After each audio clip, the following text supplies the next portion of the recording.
Let's revisit our counter iterator once again. Now, if we're being completely honest with ourselves, you probably may have already thought this is quite a bit of code to write just to create a simple counter. I mean, it almost seems a little unPythonic on Python's part that we have to write all this to create that counter. Isn't there a simpler way to create an iterator? Now, although creating an iterator like this with all these methods does have a time and place, it turns out that there's a much simpler way that you can create an iterator. They're called generators. And to understand generators for a moment, let's try recreating the counter, but like this. Def counter, and then simply I'll put yield 0. Just having that one instance of yield statement makes this function a generator, okay? So let me run this. So let me do c equals counter. If I do type c, you can see it says generator because it's a generator object. So now if I do print next c, what do you think will happen? I get 0 because I get the first instance of yield. But now if I do print next c again, I get stop iteration because there are no more instances of yield. If you're following this logic, I could say yield 0, then yield 1, yield 3, and then yield 4. And now if I were to rerun it, now I could essentially do this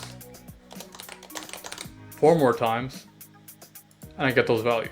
And I get the stop iteration thrown at the end.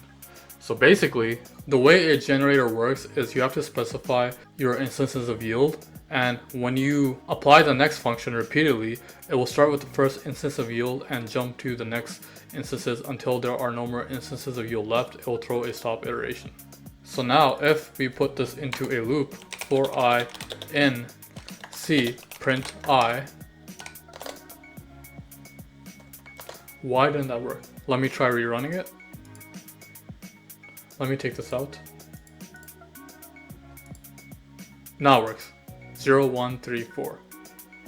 And let's say I wanted the counter to have a stop value that the user can specify. Stop val defaulted to 10. Then I can say c equals 0 while c is less than stop val, yield c, then c incremented to 1. So now if I run this, I can now specify a value for the counter, let's say 100.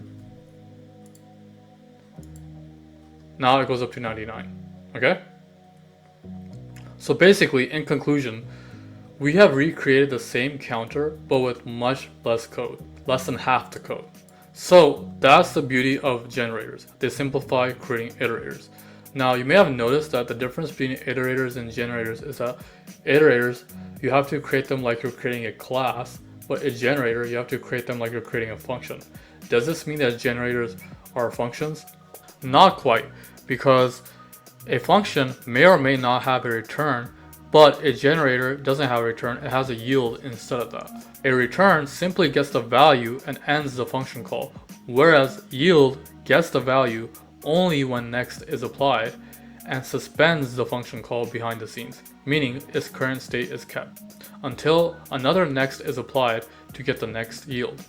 The function call ends only once stop iteration is thrown, which is when next is attempted with no more yield instances left. So just keep that in mind. A great use case of generators is when you want to generate multiple sequences in the same iteration. For example, let's say we had 3 sequences that we want to iterate through them simultaneously. A quadratic sequence, a cubic sequence, and a quartic sequence. So I'll start with the quadratic generator, def quadratic sequence, and specify the value that it will go up to.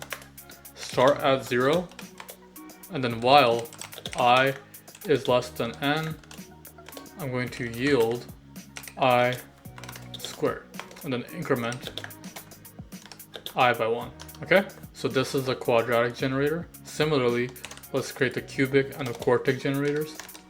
So turn this into cubic sequence, and then turn this into 3. And last but not least,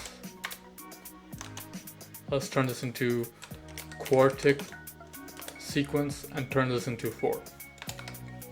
Now, if you take a look at all these generators, besides this number right here, the rest of the code is the same.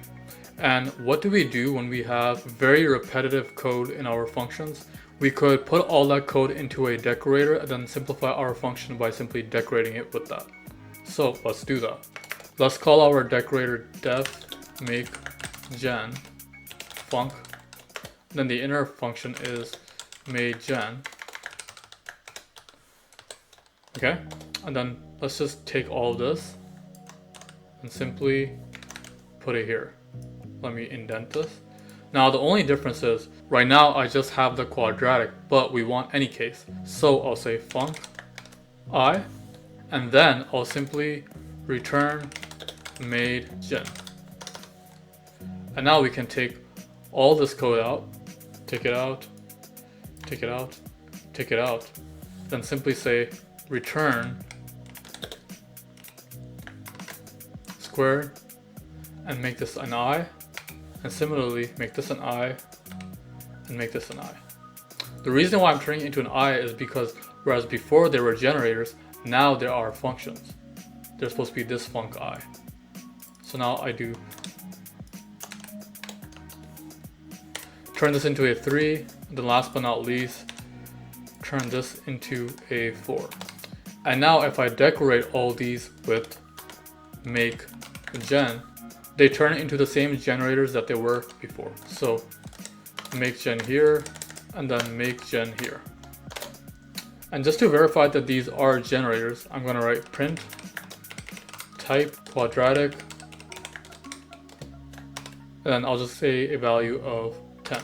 So now if I run this, I get class generator. And you can verify for cubic and quartic. I'll let you do that. So now we can iterate through all these generators in sync by writing for I, j, k in using the zip function. And now I specify all these generators. Quadratic, let's set to 10, cubic, let's also set to 10, and last but not least, quartic, let's set to 10. And in each iteration, I'll print f string quadratic, I, cubic,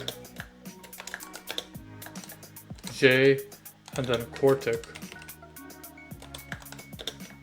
k. Okay? And now if I run this, I get the results. And remember, just like I said for iterators, the benefit of doing the generators is all these values that we see are getting generated on the fly. They aren't predefined into some list or container. And because of that, like I said earlier, it takes a lot less load on the memory.